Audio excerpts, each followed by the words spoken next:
Well, hello. Just sitting outside here enjoying the day, playing a little bit of the new release of an old game, Legend of Zelda Skyward Sword, right here on my Switch. That's right. I do enjoy sitting outside playing a little bit. Let me just pause that for a sec. There we go. Yeah, I just wanted to get on here and do a quick video about, I don't know, been having trouble thinking of anything really good to do a video on for a while now, but I did recently get 2 games for my Switch, and it's really the tale of 2 games for me. And so here they are.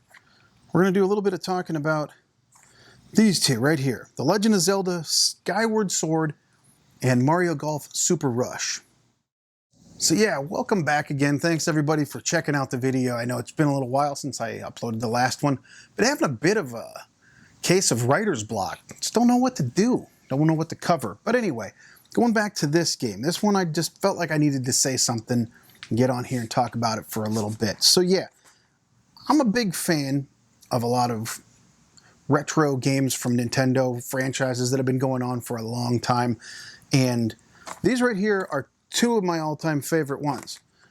Zelda, I've played so many different Zelda games, and Mario Golf. Mario Golf, actually my favorite Mario Golf is World Tour that's on the 3DS. I have over 100 hours in that thing just because I played it when I would lay down at night before I'd go to sleep. And it was a whole lot of fun, really great. So the reason I'm titling this video A Tale of 2 Games is because, well, we've got 2 games here. One I'm really happy with and one I'm completely disappointed by. See if you can guess which one is which. Happy and disappointed. So you want the good news or the bad news first? Let's get the bad news out of the way first. Yeah. Mario Golf Super Rush. The bad news in this video, if you will. Like I said, really loved a lot of old Mario Golf games and couldn't wait, honestly, to get one on the Switch. I thought it would be really cool to have something like this on the Switch because, again, you've got it on the go. I spent all that time playing the one on the 3DS. I thought this would be perfect, like a full-size console version of Mario Golf that I could take with me wherever I go, or just laying in bed, things like that, hanging out on the couch. So I fired it up, and I'm very excited, just like everybody else, because it says that it has a golf adventure. Look at that, golf adventure, right on the back there. Golf adventure, level up your Mii character as you golf for glory. Yeah, they forgot to tell you on here that golf adventure basically is just the tutorial mode, where you go through and there's a really loose story and there's a thing where there's a boss fight here and there and something at the end. But really you don't level up much of anything. You just go through and it tells you, practice this, and then you use it in the course, and then practice that, and you use it. It's not like a long golf-style RPG type of thing, kind of like how some of the Mario Golfs that were on like Game Boy Advance and stuff were. This one just completely let me down. I was finished with it in about 4 to 5 hours is all it took to get through the entire adventure mode, and I might be wrong. I've gone through the adventure mode once and I leveled everything up as far as I could. There's a little bit left to go that I could level up my character to make him stronger and things like that. But whenever I try to go back into adventure mode with the same character, the same me that I was using before, it just takes me to the final boss fight. Doesn't let you go back and do anything else for more points. And from what I can tell, just playing standard mode doesn't get you anything else, doesn't get you any extra XP or anything that you can put on your guy. So that stinks. So I'm like, all right, fine. Let's see what else is in store. What else can we play? This thing is super bare bones. There's not much to it. There's only, I believe, 6 courses. And the first one's a totally easy one because it's the original like tutorial course. The other thing that's weird about these courses is it's like they have one big open world like this, and it's got all the holes all around it. It doesn't have like, I don't know, a standard golf game. You can actually just cut corners, and if you're going for the hole over there, you can go that way through that hole into this to get to there. It doesn't have set fairways, if you follow me. It doesn't really have set lanes where you go to play each hole. It's just kind of strange. It's sort of, I don't know, it's a little bit different. So yeah, they called it Super Rush because that's really where the focus is here. They want you to play speed golf, where everybody hits at the same time, and then you actually have to run your character down the fairway to get to the ball and then hit it again. And it's not just for the score, it's for how fast you can get through the course and all the way to the end, things like that. That's okay. That's all right.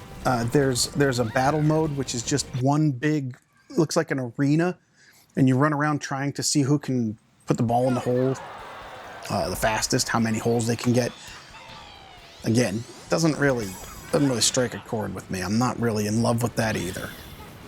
The worst offense of all on Mario Golf, Sugar Rush. That's what I want to keep calling it, Sugar Rush from Wreck-It Ralph. Super Rush. The worst offense on this game, there is no accuracy click. On golf games since the dawn of time, you could even go all the way back to golf games on the NES. You had to hit the thing, the meter would go, you hit it for power, the meter comes back down, and you have to lock it in on accuracy. If you miss, whether you do it accidentally or if you do it intentionally, it will swing your ball left and right.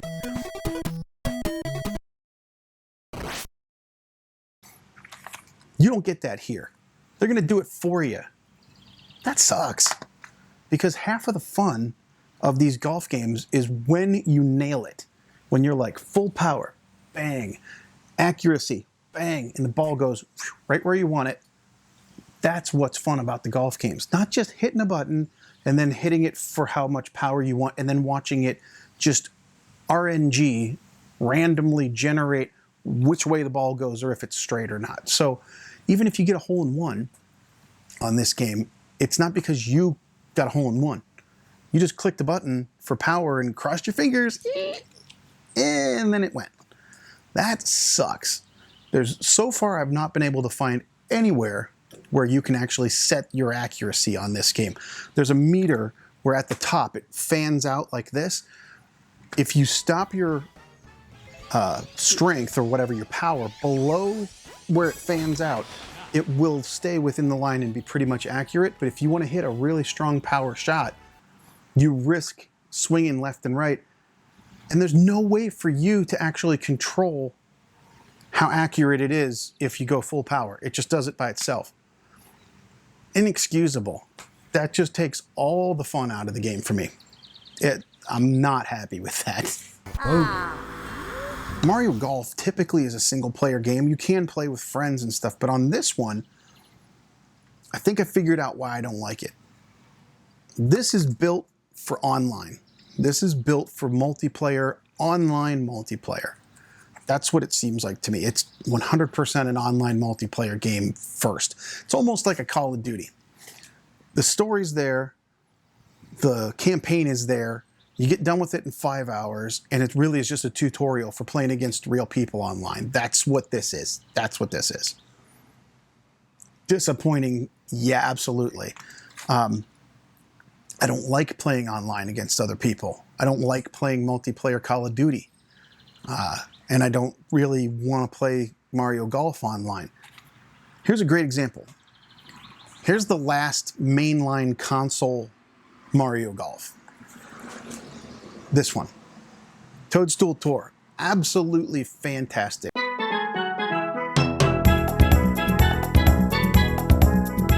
Wonderful game. You play this single player, hundreds of hours to unlock everything, to do everything. You play versus battles. There's golf rings where you have to like complete a hole while shooting the ball through rings that are up in the air and stuff. There's all the different other modes as far as regular score. There's even a speed golf in here. They don't make you run from place to place, but it's just a hurry up and get a thing. But in order to unlock all the clubs, unlock all the characters, and then there's superstar characters, little mini games, golf mini games. Again, like I said, going through the rings. There's one where it's a roulette, or not a roulette, slot machine. you pull the slot machine and it picks a couple of clubs that you have to use for that hole, and then you go through that hole. It's filled with all kinds of Mario stuff. It looks like a Mario game. It's got great music. It sounds like a Mario game, and it's fun. And you can have fun playing this alone. You don't have to go online. In fact, you can't. You can, well, wait, on the back, you can combine this with a few Game Boy Advances and stuff, but that's it. Why is it that the best games came out back on this system, and now we're just getting this? Now, I know they said there's going to be free updates to this. They're going to update more courses and stuff, and maybe down the road they will have better single-player stuff, more things to do on your own. Maybe they'll bring back the rings. There were so many challenges in the DS game. That's why I played it so much, because there were so many challenges that got really difficult after a while. You just wanted to play one more, just one more, just one more, just one more. It made you just love playing it, and you didn't want to turn it off. There's absolutely none of that here. I've tried, I've forced myself to play this a few more times even after I finished it to see if I could squeeze any more fun out of it, if I could find what's cool about it. Can't find it. Can't find it. So there's your disappointment. That's the bad news of the Tale of Two Games. And now on to the good news. Yes, Skyward Sword HD is cool for one major reason. Same reason why I liked playing Alien Isolation and a few other games like that that are long games that I never really finished before. I was able to finish because with the Switch, I can just take it wherever I'm going.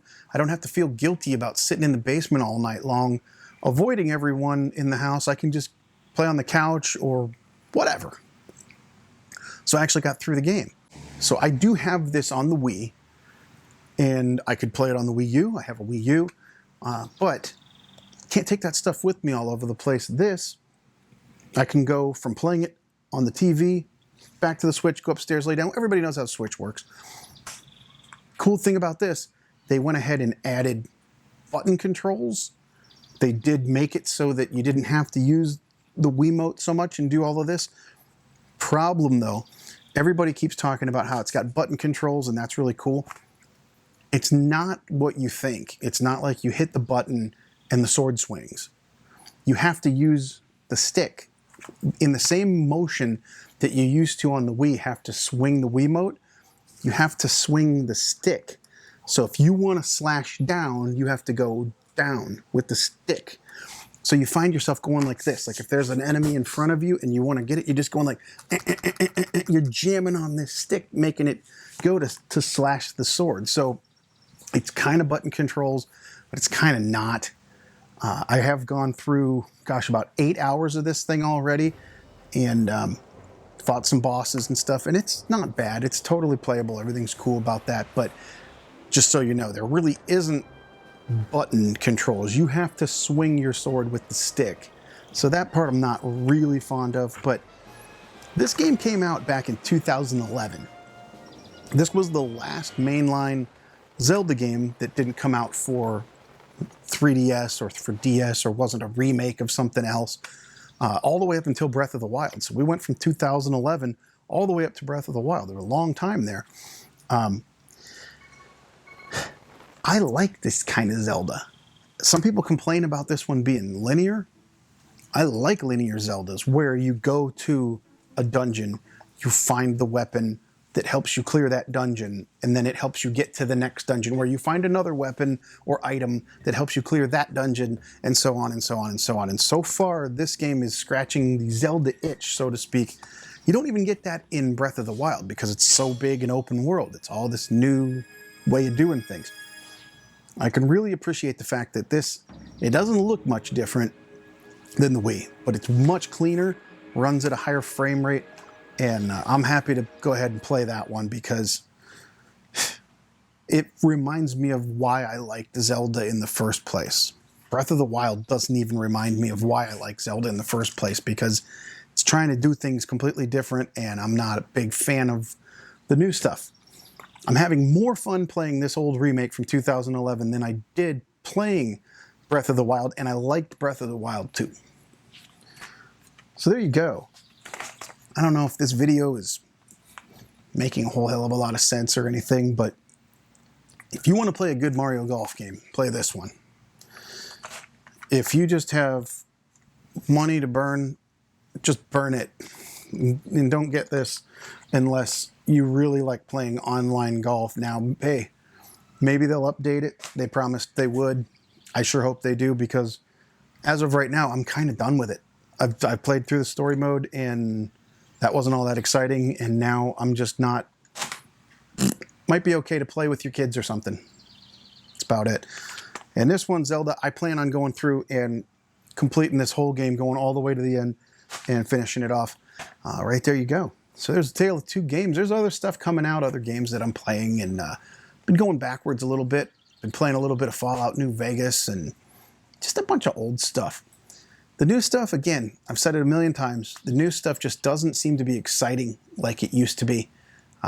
Hopefully there's something good to happen in the future, but that's why I've been buying all these games. That's why I have a large collection of stuff downstairs in my basement, is because I knew that this day would come sooner or later when buying new stuff wasn't either going to be available, or maybe you just don't want it, or it would become too expensive.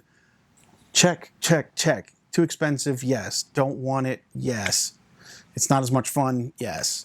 Going back and playing these old games, this game, I popped this in just to try it out after I was disappointed with the new one, and I sat there for 3 hours just trying to unlock stuff because my save wasn't on the memory card that was in there, so I was starting from scratch.